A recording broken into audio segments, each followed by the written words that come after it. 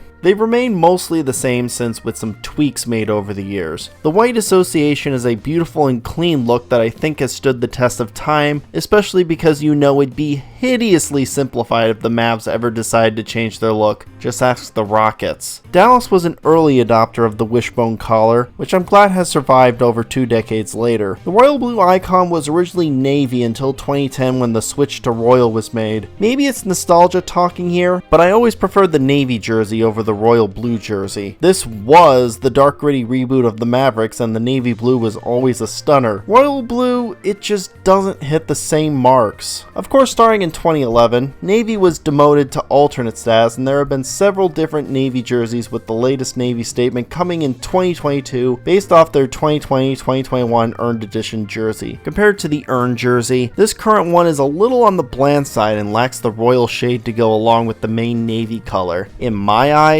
they would have been better off just reusing the earned jersey. However, the silver and black do go nicely with the navy too in that regard. They've only ever had one classic edition jersey, and that was in the 2020-2021 season. But instead of suggesting any of their other jerseys from the pre-Cuban days, how about their green alternate from 06 to 09? I think it would be awesome to see that return. What isn't so awesome is their city jersey, because like most of the others, it's just last year's but in white. It's meant to reference local singer Leon Bridges and dubbed Trinity River Blues. Whereas last year's had plenty of color, it's gone this year. Is this really a good way to honor Leon? I don't think so. Can't call it Trinity River Blues when the whole thing is devoid of color. Since 2019, financial tech company Chime has been their sponsor patch. Too bad this has never been color coordinated and sticks out like a sore thumb despite being a word mark. But even with a beautiful association jersey, everything else drags Dallas down to meh. I love the design. I just don't like some of the color and detail choices that have been made lately. Maybe I could live with the royal blue jersey if the navy wasn't so plain. Honestly, just a few tweaks would easily boost the Mavs lineup. That concludes the Southwest Division. Tomorrow we begin the Northwest Division, starting with the Minnesota Timberwolves. Minnesota Timberwolves. Almost 3 decades after the Lakers fled Minneapolis for LA in 1960, the Timberwolves debuted in 1989, making them the youngest franchise in their division, with a pretty cool look and a color scheme of royal blue and green, along with a fitting name for Minnesota's large wolf population. This was replaced in 1996 with a dark gritty reboot, which frankly is the best this team has ever looked. Even if Kevin Garnett never played for Minnesota, this is objectively amazing on its own with the sharp font and colors. Blue and green were maintained, albeit darkened, but the team also added black, and this is their only main set to have the team's full name instead of just Wolves. It would be tweaked in 2008 following KG's departure, where Adidas tried to modernize it a little. As not bad as this was, it wasn't hitting the spot like the 1996 version, but then Nike redesigned Minnesota in 2017 following the changeover from Adidas, and good lord, how has this not been replaced yet? Every single design up to this point had a sharp motif going on because, you know, wolves are fierce and their teeth are razor sharp. So it boggles my mind that it's completely absent here. The white association and navy icon look like they were created by somebody who knew nothing about basketball, with a text font that I swear to God is from Microsoft Word. Were these even finished by the time they were initially revealed? There's also a random stripe right above the shoulders of both that's always bothered me. Why is this here? Their statement jersey used to be a green version of the icon jersey, as if they were the Seahawks. However, that changed in 2022 to being their dark gray statement, and this is honestly the best jersey in their lineup. Normally I'm not into gray jerseys, but with those hints of Aurora green, as they call it, popping against the gray, and the team name is in a sharp font, I gotta admit I'm slightly impressed. I almost get the sense that this jersey is what the designers of the white and navy jerseys were aiming for, but missed the mark. No classic edition this year, but after how popular last year's throwbacks were to their original home jerseys, I can see them bringing another throwback out next season. Heck, their classic edition last year was so popular that they got special permission from the league to wear them during the playoffs. I can see their next classic edition being their original road blue, and maybe after that, gotta bring back the KG era white and blue jerseys. They've already done the black version in the Nike era. Now, last year's city jersey was neat in that it not only referenced that Minnesota is the land of 10,000 lakes, but also featured a watery pattern on it, which made it unique with the shoulders being white. So of course someone at Nike went, well, why don't we just flip them? So for this year, the blue and watery pattern are on the top, while everything below the state name is white. Genius. This should be fireable. Starting this year, financial tech company Sezzle has become Minnesota's sponsor patch, and at least on the gray jersey, it's an oval. With the logo not color coordinating, it's a distraction, especially since they first showed it off on this jersey specifically. And yet, because of the design on the association and icon jerseys, it's a strip with a white logo and the word mark. Why couldn't the statement jersey get that too? Absolutely ridiculous decision. With new ownership that includes A-Rod of all people, I hope a redesign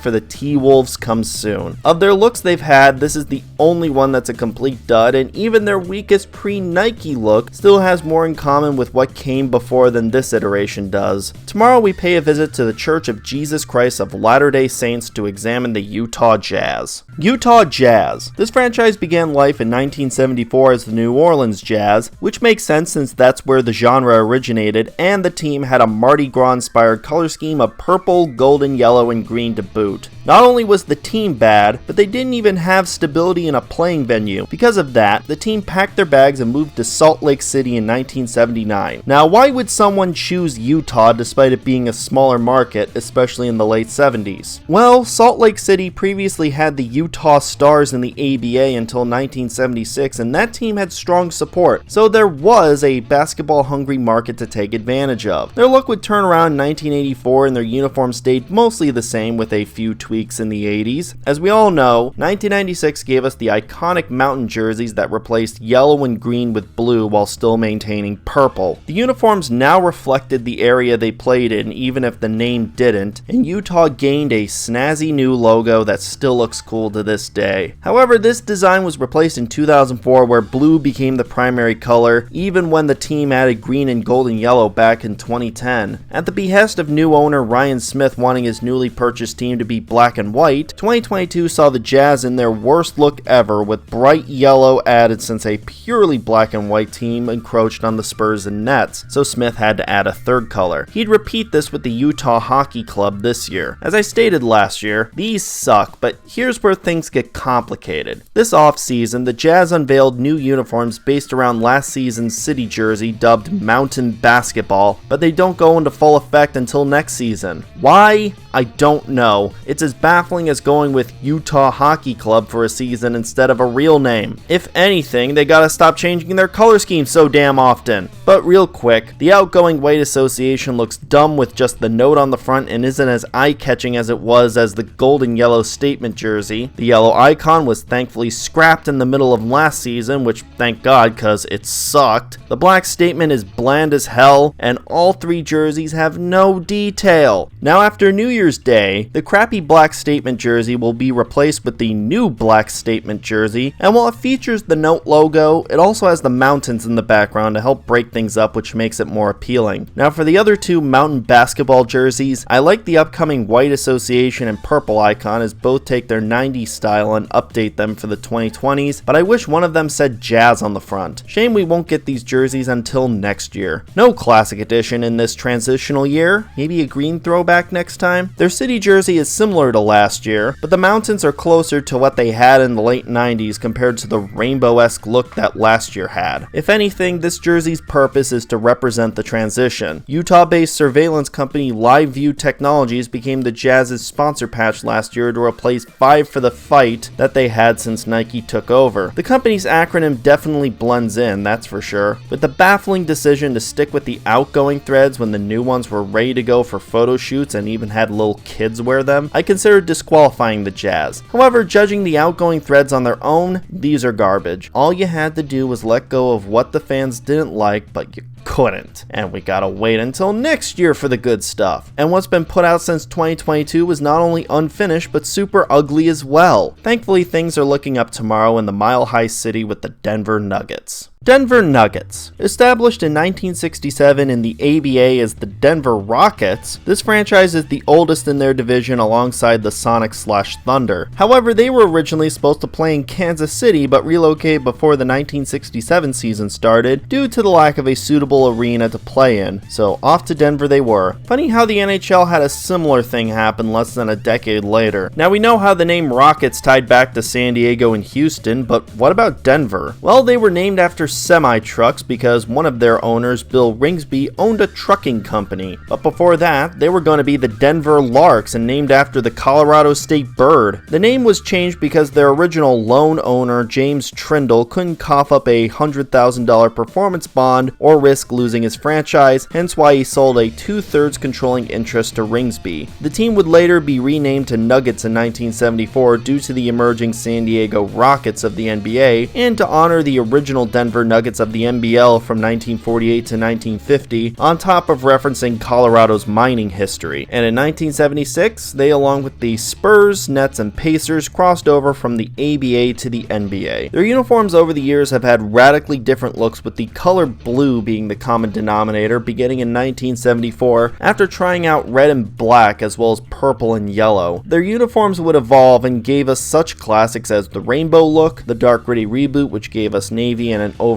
darker color scheme, and 2003 where the navy became baby blue and the color scheme brightened. This look was tweaked in 2015 until finally being replaced in 2018, though 2017 definitely bridged the gap between the two looks. And since then, the white association and navy icon have been solid looks, even dig the wishbone collar. These two are definitely derived from the 1993 redesign the most, with the use of navy blue and red. Their royal blue statement isn't one of my favorite looks, even with more red being added in 2022. I think it just puts me in mind of the Pacers jerseys, except we've got Mile High City circling around the front number instead of the team name. I'm surprised they've never thought to add the old school rainbow on this. Speaking of rainbows, I'm also shocked they've never done a classic edition of that, or really any of their past this looks. Definitely a missed opportunity on the Nuggets' part. Last year's city jersey had 5,280 on the front to reference how many feet there are in a mile, you know, Mile High City, and I never liked how low it sat on the jersey. Well, this year it's on a white jersey and sits at the chest like it should, but besides that, it looks more like a fashion jersey meant to be worn in an early 2000s rap video than on the court. There's a bit of a rainbow pattern in 5,280 and even running along the side, but it looks more like a lava lamp. Absolutely lame. Last year, Denver-based tech company Ibotta replaced Western Union as their sponsor patch. The word mark is comparatively more subtle, so it gets a pass in my book. So overall, while maybe not the most exciting look, it's a solid redesign that the team needed after flip-flopping among too many identities to count. Tomorrow we go storm chasing in order to examine the Oklahoma City Thunder. Oklahoma City Thunder. Alongside the Nuggets, the Thunder as a franchise debuted in 1967, making both the oldest franchises in their division, and OKC started life as the Seattle Supersonics. As I'm sure everyone knows by now, the Sonics were green and gold and yellow, and evolved throughout their tenure in Seattle. Despite getting renovations to Key Arena in the mid-90s, the Sonics were pushing for another new arena in the mid-2000s. Former Starbucks CEO Howard Schultz couldn't get that shiny new arena, so he sold the team to an Oklahoma City-based ownership group led by Clay Bennett, who had full intentions of moving the Sonics to Oklahoma. Now, why on God's green earth would Oklahoma City be interested in a team? There certainly weren't any pro teams in the state before. Well, the New Orleans Hornets temporarily playing in OKC sparked interest from the locals, and here came an ownership group willing to take full advantage of it. So after the Sonics selected Russell Westbrook in the 2008 NBA draft, they moved to Oklahoma City to become the Thunder, a fitting name for being in Tornado Alley. Following the relocation, the team's color scheme was changed to 2 shades of blue, orange, and yellow to reference the state flag. It has also been stated that if Seattle were to get an expansion team and bring the Sonics back, the Sonics franchise will be reactivated a la the Cleveland Browns in 1999, and will be able to regain their team history, colors, and records while the Thunder gets retconned as an expansion team for 2008, but all of that has yet to happen at this time. Their uniforms have stayed mostly the same, with a tweak in 2019 where the 2 main jerseys swapped what was on the front. But even still, the white association and blue icon are clean looks that I've always been a fan of. Some people think there's too many colors going on, but frankly I'd take this over simplified minimalist garbage any day. That said, Oklahoma City does not belong on the front of a jersey, at least like this. Doesn't matter if it's the pre-2019 blue or post-2019 white. The city name is so long that you have to stack it to get the full name. I think they would have been better off either having both jerseys say Thunder or just abbreviate it to OKC. Speaking of, their orange statement they gained in 2019 was based off their 2018 Earned Edition jersey, which itself was recolored from their prior navy statement and referenced their 2015 to 2017 orange alternate from the Adidas days. This has always looked cool with the Thunder effect on the city initials and lines running up the side. Like the Grizzlies jerseys, this orange jersey features the last names at the bottom, which was also present on Adidas's take on the orange jersey. Obviously, with the possibility of the Sonics returning, OKC doesn't dare do a classic edition of the Sonics unless they want riots to break out. That city still holds that team near and dear to their hearts despite not existing for 16 years now, so the Thunder are exempt from that. Not even an ABA team to reference. Good lord, I'm sick of saying this, but their city jersey this year is similar to last year's, except they put Oklahoma on the front instead of OKC and features the team's colors minus the royal blue. It's okay, but I think last year's popped more thanks to using the logo's font. Love's has been their sponsor patch since 2017, and while it's very obvious on the front of all their jerseys, it's also naturally color coordinated to begin with. Maybe that's why they put so many colors in their color scheme. With the Sonics OKC rebrand being over a decade old but younger than 20, they landed decent. I am hoping they go with Thunder on the front of the 2 main jerseys in the near future and even stick to this look so it can achieve classic status. Of course, more importantly, we all pray that the Sonics finally come back to the league. Tomorrow is our only stop in the Pacific Northwest to close out this division with the Portland Trail Blazers. Portland Trailblazers. Debuting in 1970 with a name inspired by the trailblazing activity of explorers in the Pacific Northwest and a color scheme of red and black, the Blazers are the NBA's lone Northwest team after the departure of the Grizzlies and Sonics. They initially had some pretty 70s uniform fonts and templates, with 1977 bringing in the look that would truly evolve as the years rolled on, with 1991 mostly giving us what we have today with tweaks in 2002 and 2006. The White Association is a beautiful, clean look that manages to differentiate itself from other red and black teams thanks to the use of stripes. They don't go all the way around, but it never did anyways. That said, the stripes did move up under Nike to be directly under the right armpit, whereas there was a gap before. The 2002 tweak saw the team name go from being in red to black, and honestly I prefer the black text as it sticks out far better. The black icon was tweaked in 2006 to have Portland on the front as opposed to Blazers like it did before,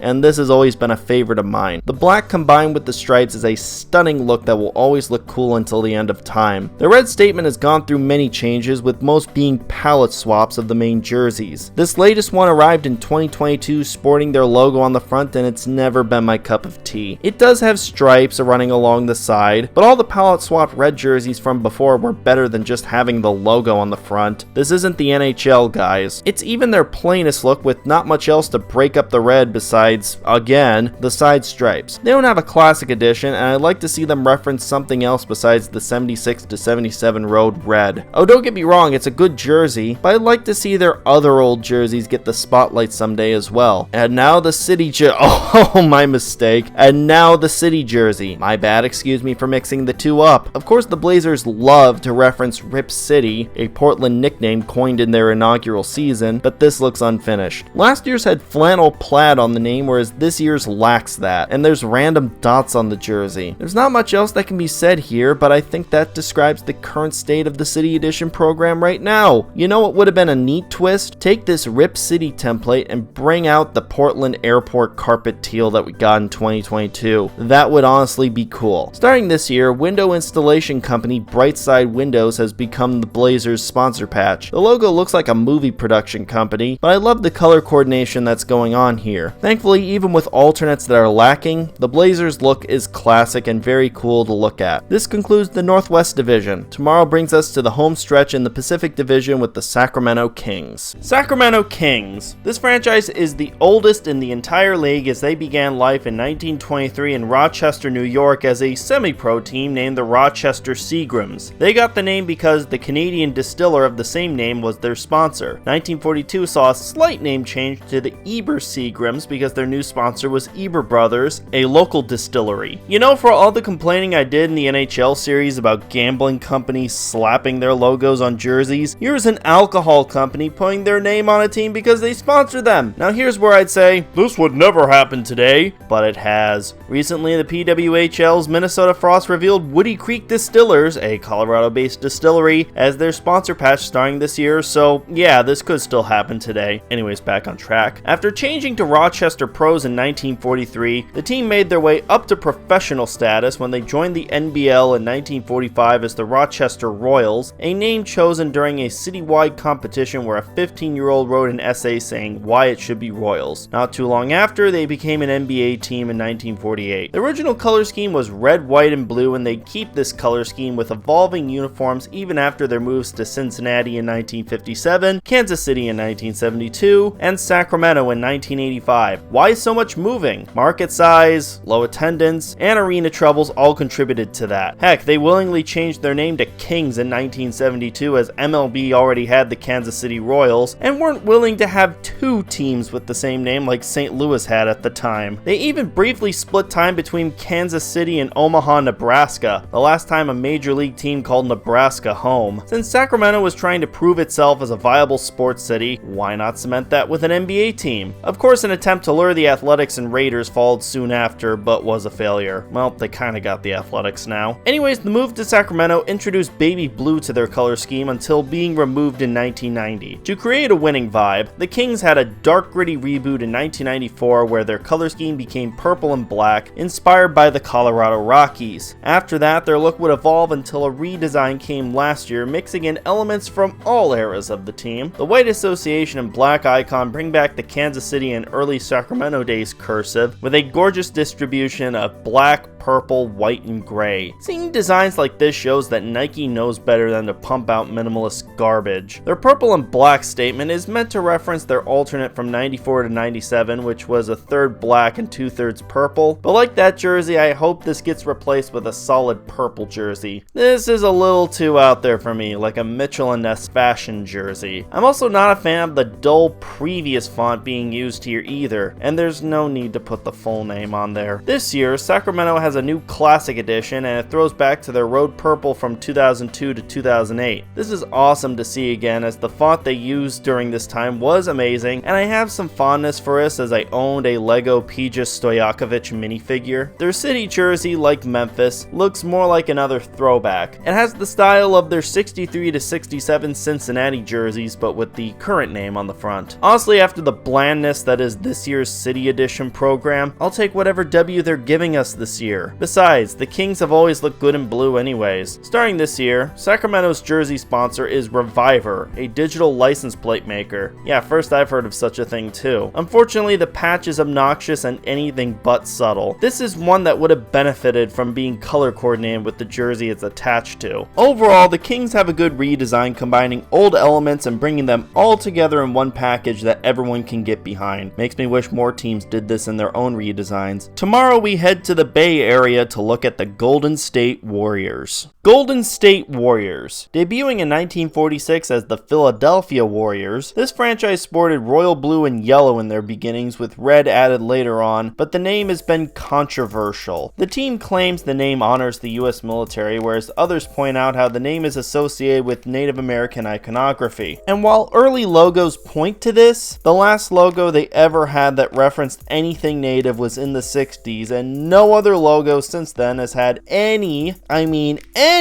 native association attached to it. Plus, the name Warriors is generic enough to reference anything, unlike more direct native names like Indians or Redskins. Months after Wilt Chamberlain scored 100 points in a game, the Warriors moved west to San Francisco in 1962 and thus were renamed to the San Francisco Warriors, as this was during the big move west. This was seen years prior, starting with the Rams moving from Cleveland to Los Angeles, as well as both the Giants and Dodgers leaving New York for California. This was also when red was dropped from the color scheme and they went back to being blue and yellow. 1966 saw the most radical change in their uniforms, as the jerseys gained a circle with the Golden Gate Bridge and front number inside of it with "The City" above the circle. During this time, the team was splitting their home games between the Cow Palace and Oakland Coliseum Arena. By 1971, the team permanently moved to Oakland and were renamed to the Golden State Warriors to reference California's nickname, which of course they would stick with even when they moved back to San Francisco in 2019. The circle was tweaked until being replaced in 1988 by a more conservative look, with 1997 being the franchise's most radical departure. We've got navy blue instead of royal, yellow, and orange with a lightning bolt theme going on. There's even a bolt running up the left side! The bolts would be removed in 2002, but the core design remained. This is where I think the whole criticism involving natives is moot, because with this and the logo that came with it, this is a whole lot more Greek or Roman than anything else. The current look arrived in 2010 and was meant to be an update of the first circle design with the Golden Gate Bridge, and it remains a solid design. I feel with the team name going around the circle is what the Pacers were trying to replicate, but comparing that putrid thing to this does it injustice. This one has more going on than just the name. The white association and royal blue icon are straight up beautiful, with a recognizable logo and excellent color breakup all around. Even setting their dynasty aside, this is still an excellent execution of taking an older look that was of its time and bringing it into the 21st century. There was a number tweak in 2019, going from round numbers to a more sleek number set. It's whatever, honestly. They've gone through many statement jerseys throughout the Nike era, with this year's new black statement replacing the previous navy blue statement, which if you remember last year I thought was kind of boring compared to the rest of their lineup. This one honestly makes me wish the yellow statement statement lasted longer. And why black? Aside from some city jerseys, black has never been a part of the team's color scheme. Hell, orange has more historical significance for them. So this also has an alternate logo, which makes me think of the Ducks jersey sponsor. The use of black was to be bold, and it is, but this is just black for the sake of black. Oh, it's got some sloping lines representing cable lines that look tacked on at the last second. Not a fan. On the upside, they have a new classic edition for this year. Remember their faux back from the 21-22 season? Now we've got a white version. I say faux back because this design is meant to reference their earliest jerseys, but those only said Philly and not Warriors. I like this jersey, and not just because the blue one made me yearn for classic editions to last more than a season. This year's city jersey, thank God, isn't a reuse of something previously done. It could even pass for a regular jersey in their rotation, if I'm honest. You've got navy along with a ton of red, yellow, and the state nickname in gold. It's honestly pretty sharp, I must say. Ever since 2017, Japanese tech conglomerate Rakuten has been Golden State's sponsor, and aside from not color coordinating on the association jersey, I'm glad that they went with a word mark starting in 2018 after a pretty obvious logo in the first season of ads. Overall, the Warriors uniforms are a decent, and it's unbelievable that 6 years from now they'll be 20 and eligible for classic status. I can't be the only one who feels old, right? Tomorrow we head to Hollywood to look at the Los Angeles Lakers. Los Angeles Lakers. Debuting in 1946 in the NBL, this franchise was originally known as the Detroit Gems. Of course, no one remembers that because new ownership moved the team to Minnesota the very next year, where they became the Minneapolis Lakers starting in 1947. A fitting name since Minnesota is the land of 10,000 lakes. In 1948, the Lakers, along with the rest of the NBL, joined the NBA. Their original color scheme was baby blue and gold and yellow until 1958, where they became strictly a blue and white team, albeit with the blue becoming a royal shade. After seeing the financial success brought to the Dodgers after they moved from Brooklyn to Los Angeles, Lakers ownership was compelled to do the same thing and move them to LA in 1960, making them the NBA's first West Coast team. Of course, the name stuck because obviously LA is known for their lakes, right?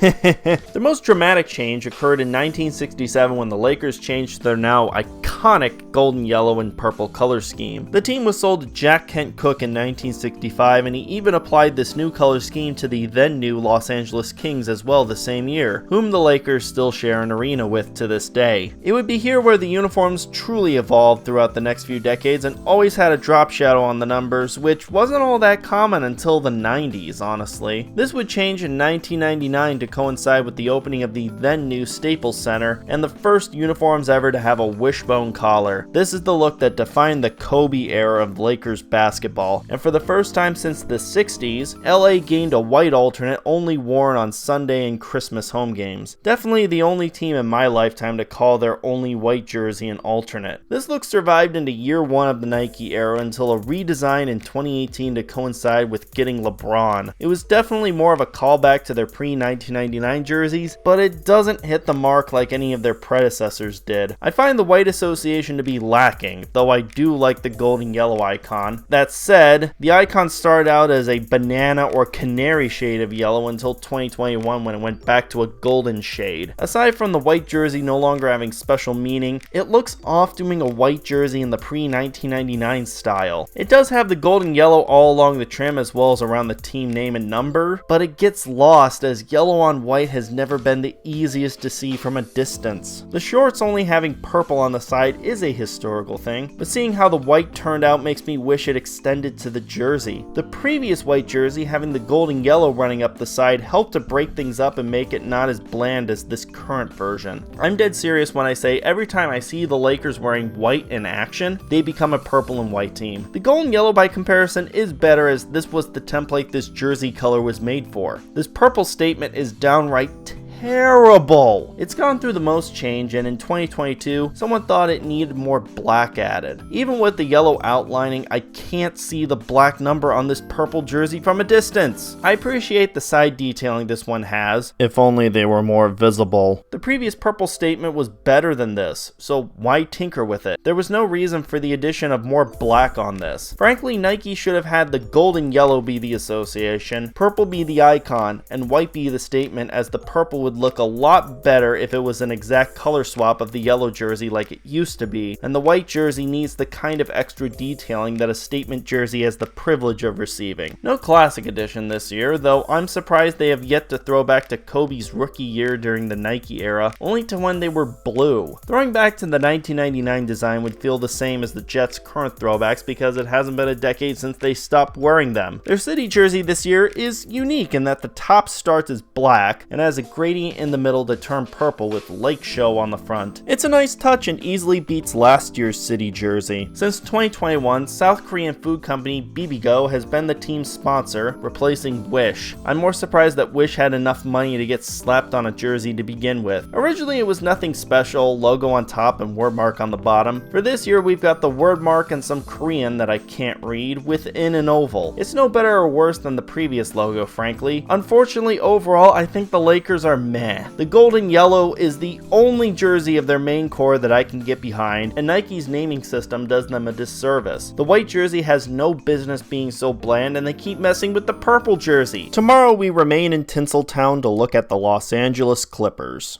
Los Angeles Clippers, the youngest franchise in their division, debuted in 1970 as the Buffalo Braves alongside their NHL roommate the Buffalo Sabres, marking the city of Buffalo's return to professional basketball after the Buffalo Bisons, now the Hawks, moved to Moline, Illinois during their first season of existence. They go through 3 different color schemes, and while they made the playoffs in back-to-back seasons, the Braves were third-rate in their arena behind the Sabres and even Canisius College. Poor play in their final 2 seasons in Buffalo saw attendance drop, which gave them the green light to relocate to the West Coast to become the San Diego Clippers in 1978, named after the sailing ships found in the San Diego Bay. The color scheme even changed to baby blue, white, and red, though the blue darkened in 1982 following the team being bought the season prior by well-known scumbag Donald Sterling. Sterling would move the team to LA in 1984 after an unsuccessful attempt in 1982, which almost resulted in his ownership being terminated, but David Stern saved him from losing his team. This was your chance, you morons! Also, a team whose name starts with a C, moving from San Diego to Los Angeles because of an owner with the initials DS? Nah, it doesn't sound familiar at all. Well, their logo in 1982 zooming by already looked like a ripoff of the Lakers anyways. Their uniforms remained the same in LA as they did in San Diego until red became more prominent, as well as the use of cursive in 1987. This would evolve before a full-on redesign in 2015 following Donald Sterling being banned from the league by Adam Silver a year prior. This look was a downgrade in my eyes and was simplified after the Nike changeover. However, to coincide with the opening of the Intuit Dome, the Clippers have new uniforms this year. Some say they should have moved back to San Diego, though ironically this year their G League team is now the San Diego Clippers, so they're kind of back. And while I was all over this in a community post this year, are they still good all these months later? Well, all 3 bring back the cursive font along with a boat theme. That's what a Clipper is, right? The white association and navy blue icon look good, though the lack of outlining gives me flashbacks to the Twins, and that's never a good sign. Red text on a navy background is no good. Some white should have been added to help the name stick out. I've also heard people say they should have gone with their classic baby blue instead of navy, and I agree with that camp. In America, teams being red, white, and blue is common, whether the shade of blue is royal or navy, but there aren't any that use baby blue. Definitely a missed opportunity for the team to distinguish themselves in that respect and not just compared to other red, white, and blue teams in the league. The red statement marks the return of a red jersey in their lineup, and I couldn't be happier, but again, the lack of outlining hurts it a lot. I do dig the flags running up along the side of the red jersey like on their original shorts in San Diego. Both sides are asymmetrical, which bothers me, though I guess it would look goofy if either side were properly colored like actual boat flags, so okay?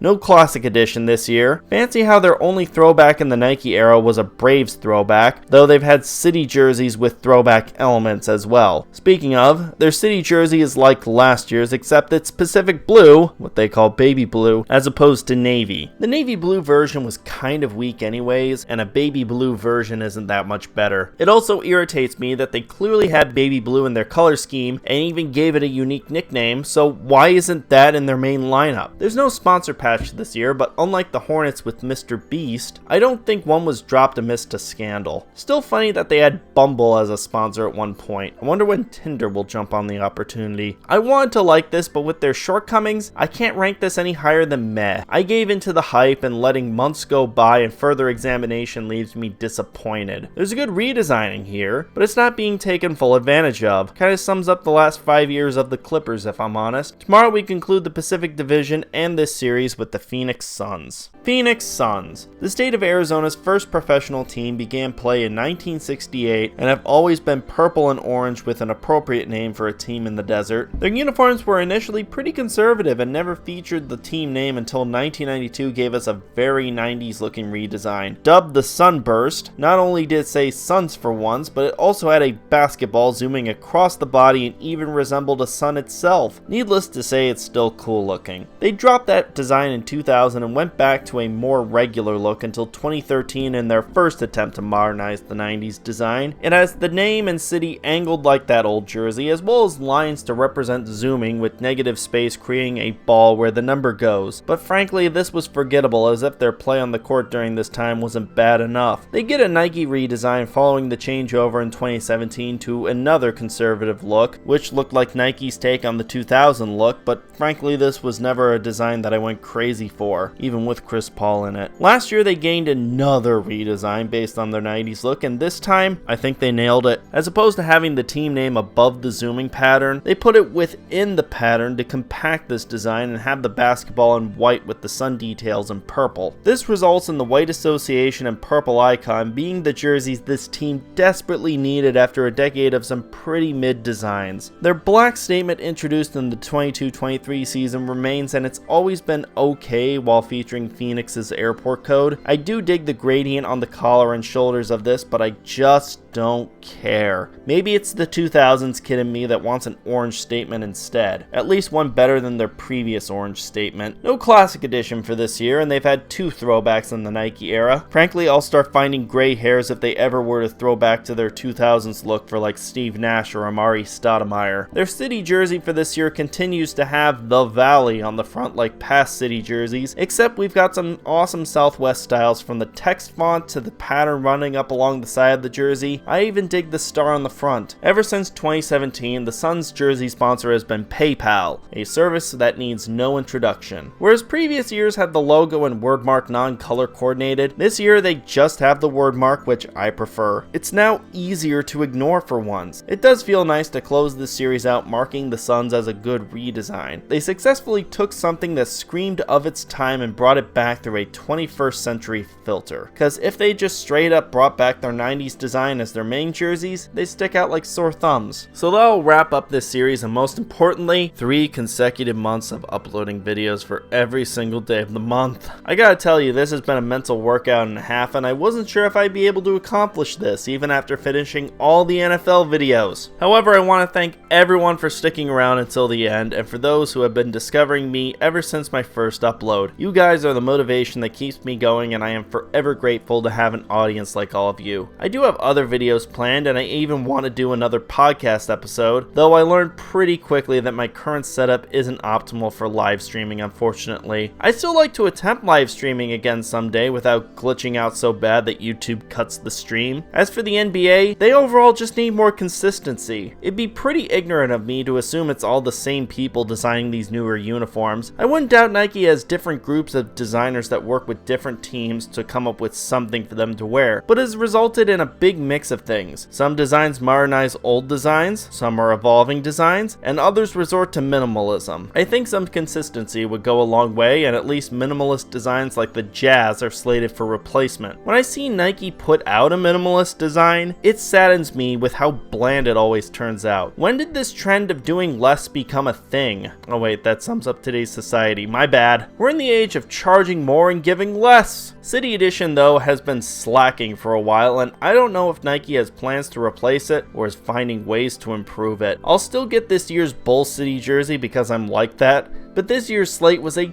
terrible answer to the negative feedback that last year's jerseys received. Nike, I know you can do better than just recoloring prior designs. You paid $1 billion for the license and you haven't been showing it lately. It's time you did better. So anyways, be sure to leave a comment, follow me on Twitter, follow me on TikTok, subscribe to the channel, and I'll catch you all later.